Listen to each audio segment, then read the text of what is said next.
All right, what's going on, guys? Welcome back to our next video. Today we're going over our top 6 sleepers in 2026 fantasy football drafts. Let's get into it.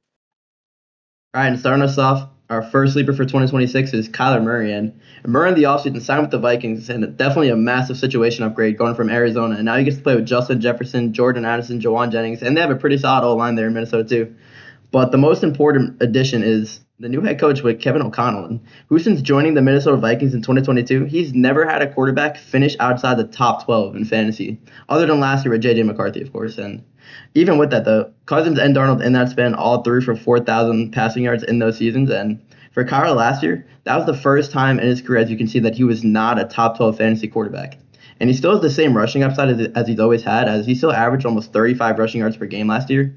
So I think being able to get Murray in round 12 is really just awesome floor and ceiling for a quarterback that late, and I really do think he's the perfect late quarterback to target in drafts this year. When the thing about Kyler is he's got all the upside in the world to finish inside the top 12. But the hope is if he plays well, it's his job. But he can lose that job very, very quickly to J.J. McCarthy. And with some good news we saw today, Kyler Murray is officially the starter for the Minnesota Vikings, as we expected. Okay, and our second sleeper for 2026 is Kyle Monangai. And now with Kyle Monangai, as we saw last season, as a rookie, he went for 783 yards and 5 touchdowns on the ground, and as well as 18 catches for 164 yards. It was an extremely solid rookie season for a 7th-round pick, and he's definitely going to build off of this. But we're seeing him go off the board at round 8, round 9, depending on your league, sometimes round 7. He's one of the best handcuffed running backs there is in fantasy football this year, and we know the Bears love to run the football. If anything happens to Swift, he immediately gets put in the RB1 conversation. But besides waiting on a Swift injury, I think Monangai's in store to put up a solid fantasy season as his workload continues to increase. As we saw from week 12 on, he played around 45% of snaps, and I expect that number to stay the same and go even higher, which would allow more touches and more fantasy points as a whole for Monangai. He's clearly one of Ben Johnson's guys, and he's in a very heavy run scheme. And truly, if anything happens to Swift, obviously, he can really boom off to be RB1. And even with that, even with Swift there, he could put up usable fantasy points for RB3 depth piece who could even work his way up higher.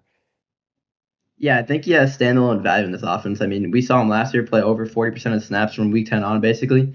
So I do think it's really going to be a fully 50-50 split in this offense. And like we saw last year, it was very run heavy. So I do expect Kyle Monangai to be like a flex option for you in games for bye weeks and whatnot. He can, like you said, he's going to have RB1 upside if anything were to happen to Swift. It'll be a solid bye week filler RB, if that makes sense in a way, which is very 100%. helpful. Okay, and our third sleeper is Jacory Croskey Merritt. And if we look at this graphic right here, this really tells the full story. All these running backs, rookie running backs, finished lower than what they're being drafted at right now, besides one, the outlier, JCM, Jacory Croskey Merritt. And after a solid season last year with 805 yards and 8 touchdowns, I believe he seriously can smash this RB40 upside with obviously Rachaad White in the running back room. It is a little bit of competition, but if he gets this running back one job, RB40 is going to be so easy for a starting running back in the NFL. Yeah, I mean, really since Rachaad White's rookie year, he's been inefficient, a bad runner, really, ever since that 2022 season. So I really do think that Bill can definitely come in and he can keep this role that he had last year, be the main runner. I do think White will definitely come in on third downs at least and play all the 2-minute warning stuff. He's still a great receiving back, so he'll definitely play that role at least. You just got to hope Bill gets a small part of that receiving role because last season he had 9 catches on the year. That's really not going to cut it. We hope that number goes up. Yeah, and also, as I said before, he had 8 touchdowns. If this Commanders offense is any better than it was last year, it was horrible last year. With if they can get 8 wins, that already makes it so much better. He can surpass 10 touchdowns easily, which is very. And even though Rachaad White gets all the receiving work, I feel like Bill will be that guy who's in the goal line, who gets those hard pound runs, and he could definitely score more than 10 touchdowns next year. It's a good point there with 8 touchdowns in a crappy offense. Yeah, and I think if Daniels is healthy, I mean, it automatically makes his run game better. Like we see with Lamar, having that dual threat quarterback and have that option like be there, it really does help open up the run game. So I definitely think that would help Bill and whoever's really the running back for this team be way more efficient. All right, and our sleeper number 4 for 2026 is Blake Corum. And as you can see here, at the end of last year, he really was starting to take away some touches from Kyron Williams. And there's been reports in the offseason saying that Blake Corum and Kyron Williams will be a 50-50 split. And he's definitely, obviously, one of the best handcuffs in the league. Obviously, if Kyron Williams went down, Blake Corum would be a top 12 option for sure in this elite Rams offense. But I really do think he does have standalone value because this team's going to score touchdowns at the highest clip in the league, I believe. They have the number one ranked offense, number one highest Vegas projection offense. So I really do think that Blake Corum is going to score touchdowns no matter what. Even if Kyron's healthy, I do think they're going to go on and off each drive. So Corum will have one drive and Kyron will have the other drive. Obviously, Kyron's going to start.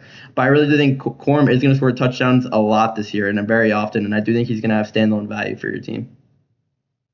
It does kind of remind me similar to Monangai in a way, as they're both premium handcuffs on top offenses.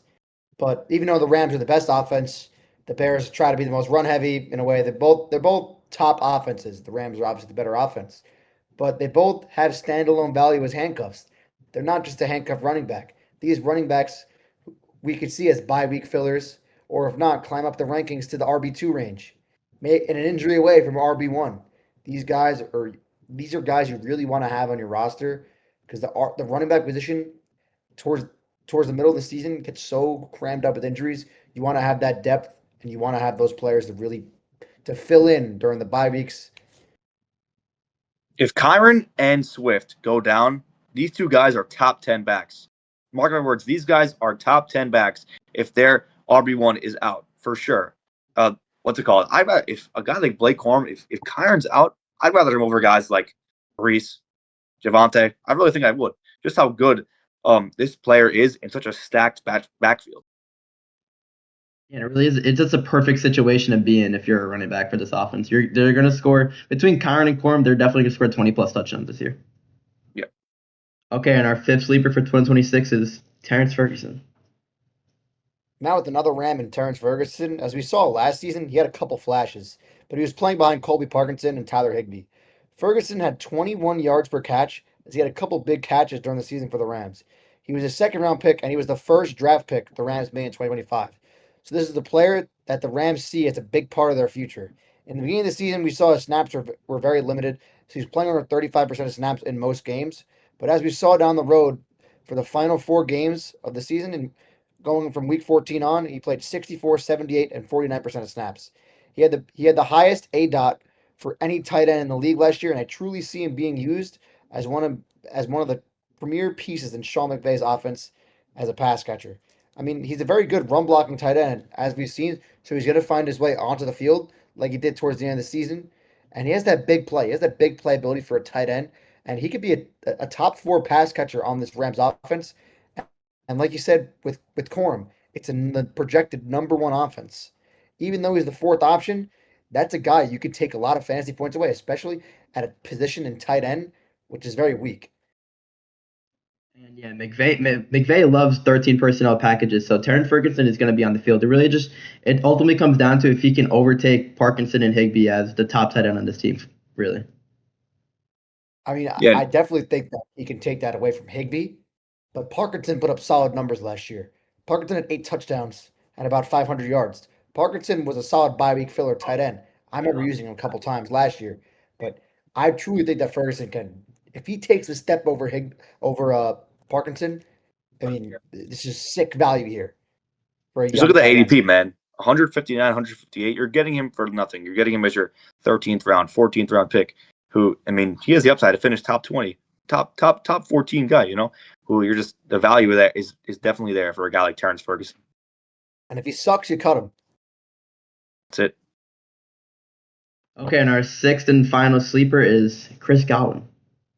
Chris Godwin was wide receiver 2 overall in 2024 from weeks 1 through 7 before that gruesome injury against the Ravens. And we know how good this guy can be. We saw years prior when he finished as the wide receiver 2 overall. And last year, in those few weeks he played, he was pretty solid. With now Mike Evans gone, and Igbukah was not the same player he was towards the end of the season with both McMillan and Godwin on the field. I feel like Godwin can even maybe compete with Igbukah for targets pretty competitively too, where he can definitely get himself way above wide receiver 42 ADP. I feel like he could definitely finish the top 30 guy easily, and you're getting him in what 10th, 8th, 9th round. Like I feel like you got to buy low. The value is there for a guy like this.